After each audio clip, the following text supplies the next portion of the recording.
Hi, my name is Fritz, and welcome to my YouTube channel. Once upon a time, I bought land off Craigslist for $500.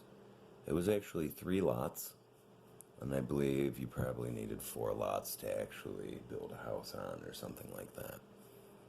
It was a really great deal.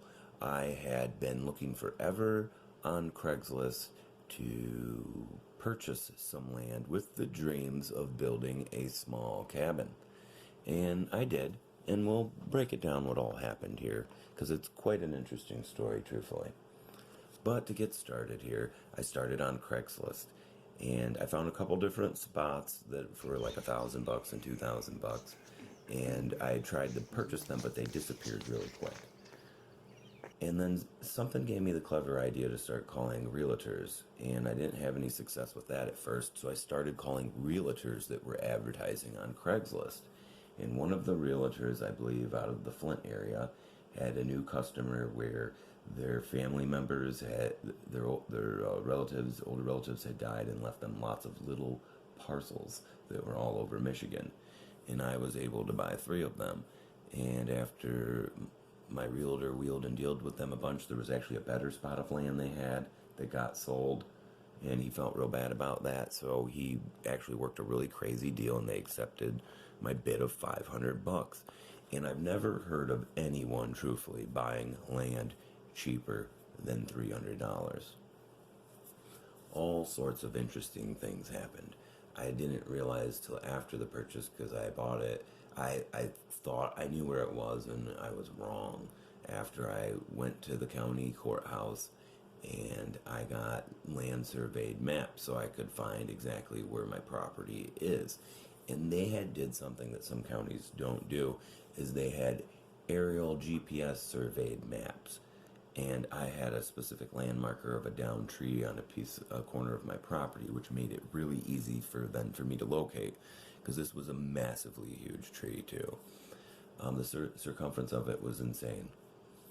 Long story short, after I bought the land, I started realizing that there was no set way for me to get to it. So I had to go to the county clerks, and I looked up what the original way was into the property. And unfortunately, fortunate for me, unfortunate for someone else, there was a service drive that went right through someone's yard.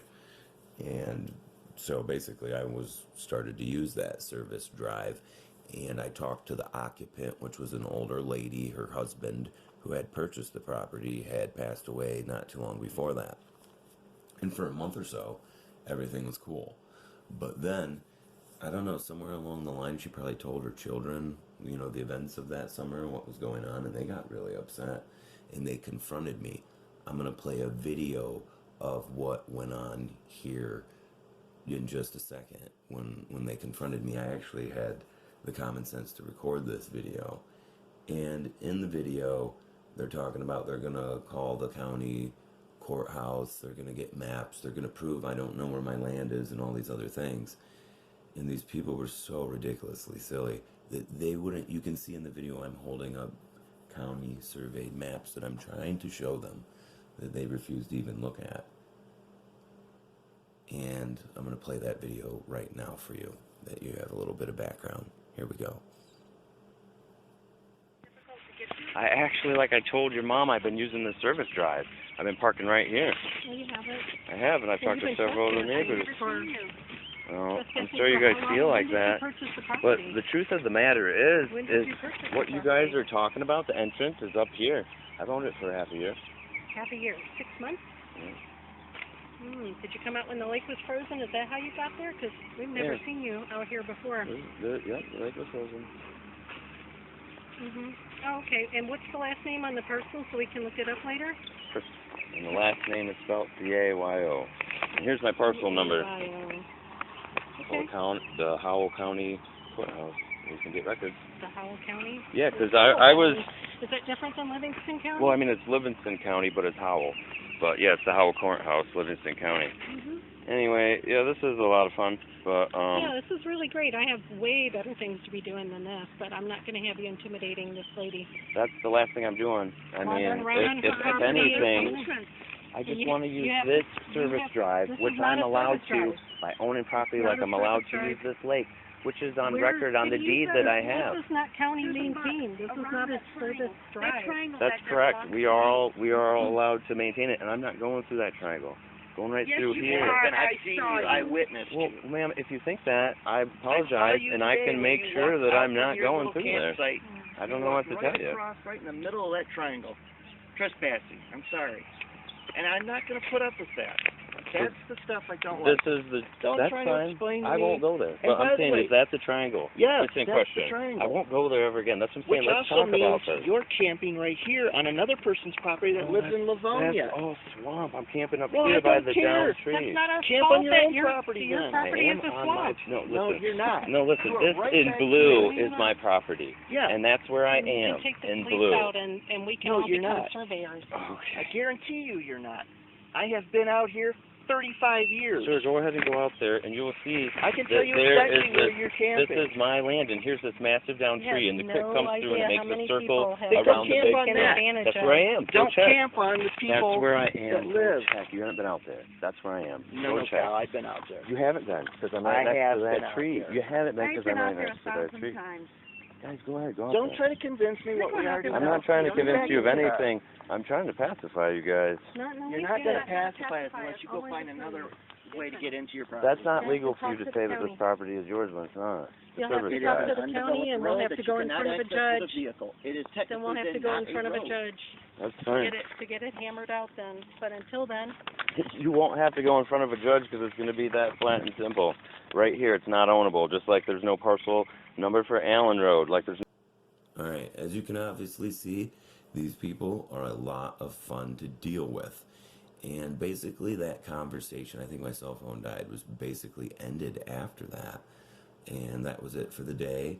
And then I think a day later, I came back with a whole bunch of 13-foot or so 4x4s. That's what I was building my little cabin out of. As you can see here, here's a photo of my dog with the neighbor kid who was employed for a moment out there to help. And his parents lived next door to my parents' house, and I met him through those means and put him to work. Cheap labor. Anyway, that's the cabin, and that's my dog, and that's the kid. And basically, it was just me and my father there that day, and we had made many runs for a couple weeks where we were bringing 4x4s out there, and we had like 100. Something crazy like that. I built the whole thing out of 4x4s, and it was rock solid. These people, that particular day, I'm out there with my father, which my father is actually here with me right now. His name is Jeffrey Lenkeo. Aye. And basically, the cops got called by them because they were screaming and yelling at me for a couple hours, and I put up with all kinds of shenanigans for them for a month period of time before this. You have to have this background information. And I was carrying out 2 of these 13-foot 4x4s at a time on my shoulder, and I was like 200 yards or so away from the guy as he screams and yells at me from his mother's property. And at a point, I threw down my the 4x4s and was running at him, telling him to put on his big boy pants because I just couldn't take it anymore. He was trespassing on my property. He was harassing me. He was inappropriately informed, like just wishing things were a certain way, refusing to look at property maps that I tried to show him. I'd had multiple conversations with him, his wife, and his mother, and I just had it. I told them to leave me alone and stay off my property. So he ran inside, and he called the police. And when the police came out, it was actually a really nice and extremely attractive woman that showed up. Isn't that true, Pops? Yes. And then basically, this lady pulled me to the side after I explained everything to her. She's a police officer, so she's going to recognize those county courthouse GPS survey maps that I brought up earlier in our conversation here with YouTube, with you guys.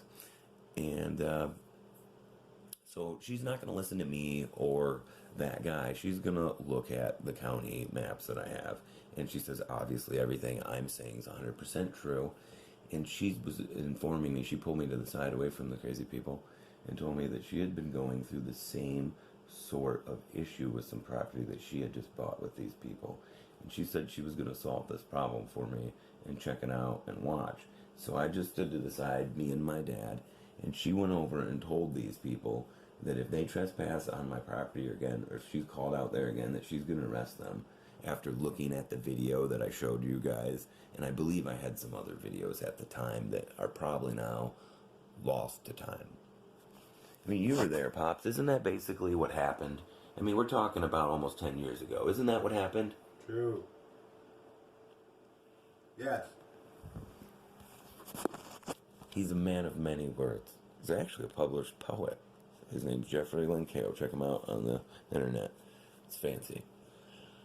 Well, this is basically a quick summary of my first attempt of buying a cabin, one of many. And it's never a dull moment when you hang out with me. Me and my friends had lots of fun times out here at the property, and lots of good memories were made out there.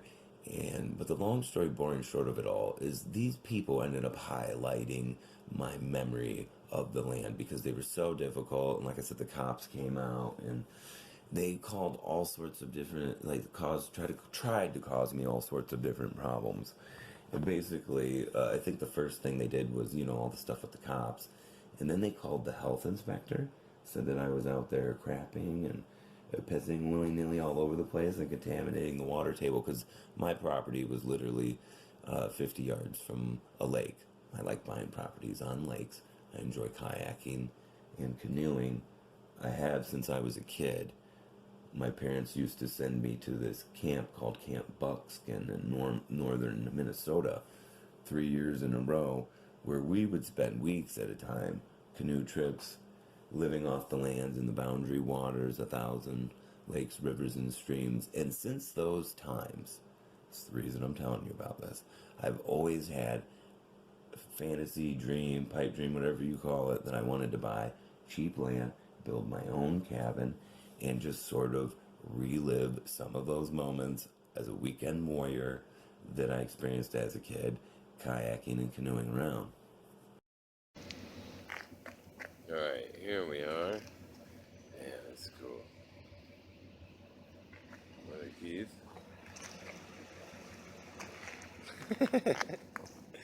Alright.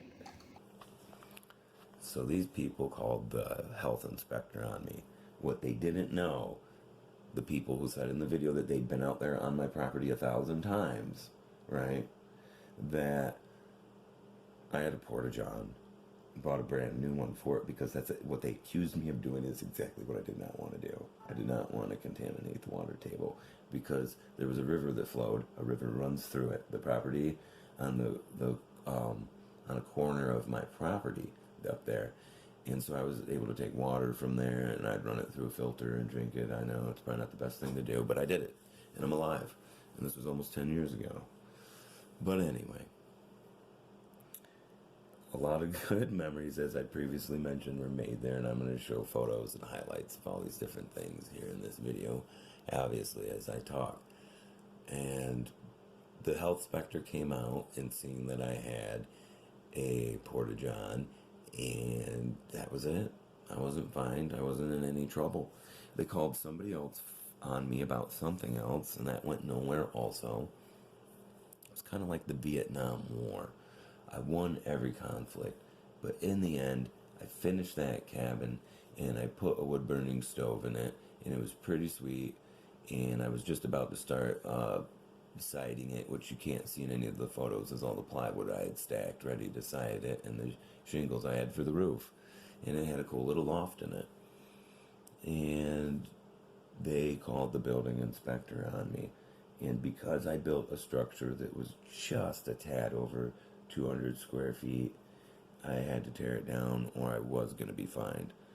And I got into a really heated argument where the building inspector actually threw me out of there with the threat of calling the police out of the building inspector's main office in Howell. But in the long run, he was still pretty decent. I was pretty ignorant and pretty young. I was only 28 years old. He could have fined me, you know, rightly so, and I would have lost, and I would have had to pay some massive fines. So in the long run, looking back on it, I got out of it pretty lucky. And I should have just said it was a hunting blind, and I probably would have got away with having it. So it's unfortunate that I was so young, but I fought a lot of battles with these crazy people. And this is the story of the land that I bought off Craigslist for $500. I hope you've enjoyed me telling it to you.